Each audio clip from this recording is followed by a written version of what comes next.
안녕하세요. 저희는 광결정학 개론의 저자 칠교 도은의 김광원 주진욱입니다. 저희는 이번 동영상에서 광결정이란 광결정이 이용된 사례, 광결정의 발전 방향에 대해 설명드리려고 합니다. 광결정이란 굴절률이 다른 물질을 일정한 주기로 배열한 구조 결정입니다. 광결정의 종류에는 1차원, 2차원, 3차원 구조가 있는데 여기서 말하는 차원은 우리가 흔히 생각하는 점, 선 등의 공간이 아닌 입자들의 배열의 주기성의 차원입니다. 쉽게 말해 1차원 광결정은 한 방향으로만의 주기성이 존재하고 2차원은 두 방향, 3차원은 세 가지 방향의 주기가 존재합니다. 그러나 일반적으로 광결정이란 용어는 2, 3차원 구조를 의미합니다. 1차원 모델은 한 방향에서 입사하는 빛의 전파만을 제어할 수 있지만 2, 3차원 광결정을 사용한다면 임의의 여러 입사각에서의 빛의 전파를 쉽게 제어할 수 있습니다.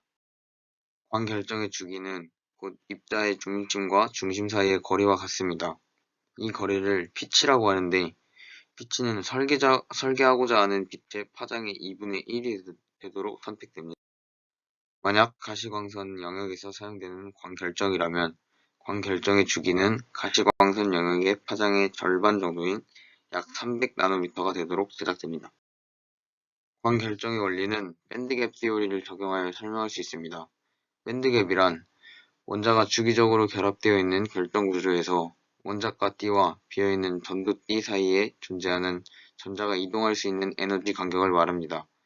이것을 광결정에 적용하면 빛이 결정을 통해 투과되는 파장의 범위를 포토닉 밴드, 즉 광밴드라고 하며 투과되지 않는 범위를 포토닉 밴드갭, 즉 광밴드갭이라고 합니다. 그렇다면 이제 다양한 광결정 구조의 종류를 살펴보겠습니다. 기본적으로 광결정 구조는 두 개의 광학 물질이 주기적으로 정렬되어 있는 구조입니다. 앞에서 말한 1차원 구조의 경우 두 개의 서로 다른 물질을 교차적으로 겹침으로써 쉽게 만들 수 있습니다. 그런데 이 방법으로는 2차원과 3차원의 광결정을 만들 수 없기 때문에 2차원과 3차원 광결정 구조를 만들기 위해 다른 방법들이 제안되었습니다.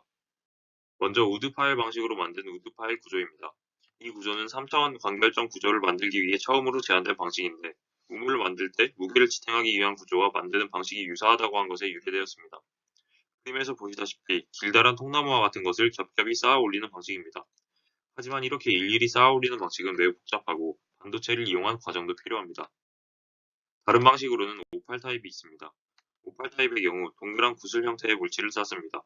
이 방식 또한 액체를 이용한 자동 조립 기술이 있기는 하지만 시간이 많이 걸립니다.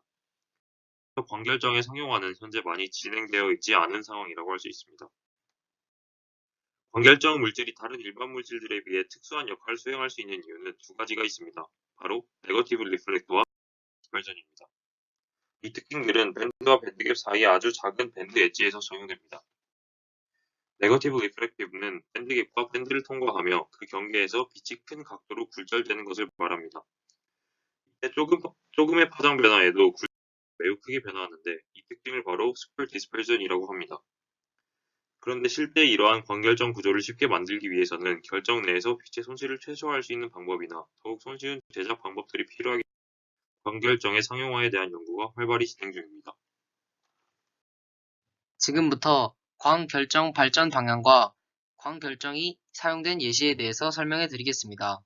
첫째는 시각적 효과를 주는 새로운 색 연출에 관한 것입니다. 위 사진들은 나비와 공작의 꼬리 깃털을 나타낸 사진입니다.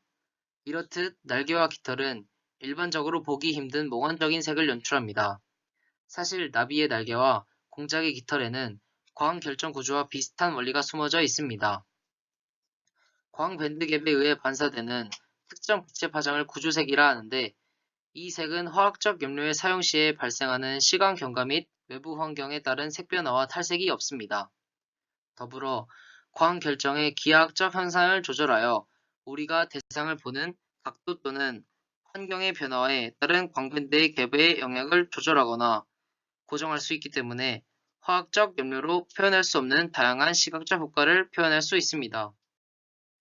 둘째는 연료 감응형 태양 전지입니다. 이 연구에선 밴드겜을 가져 일정한 진동수 범위 내 빛의 전달을 억제하는 유전체 구조를 지닌 광결정을 이용하여 이산화 티타늄층을 만들어 특정 파장의 빛을 제어하여 태양 전지의 효율을 증가시켰습니다. 이렇듯 광결정을 이용한 태양 전지는 자원 고갈 및 환경 오염 문제의 새로운 대체 자원이 될 수 있습니다. 세 번째는 광섬유에 관한 것입니다. 광결정 광섬유가 갖는 독특한 광학적 특성에는 광대역 단일모드 전송 특성과 구조 자유도에 의한 분산 및 편광 조절 능력, 그리고 높은 비선형성 등이 있습니다. 현재 이것들에 대한 연구가 활발히 이루어져 오고 있습니다. 이러한 광결정 광섬유의 중요한 특성은 통신용 파장 대역인 1550나노미터에서 큰 음의 분산값을 가지고 있어 단일모드 광섬유의 누적 분산값을 보상시킬 수 있습니다. 즉, 안테나를 만들 때 광결정 섬유를 첨가한 정도에 따라 수신 고주파 전력의 극소점을 조절할 수 있기 때문에 여러 채널의 전송 특성을 동시에 조절할 수 있습니다. 채널 1번을 보시면 다음과 같이 수신 고주파 전력의 극소점이 광결정 광섬유의 길이가 길어질수록 전송 시작점에서 멀어지는 것을 확인할 수 있습니다. 저희가 참고한 문헌은 다음과 같습니다. 지금까지 7조의 발표를 들어주셔 감사합니다.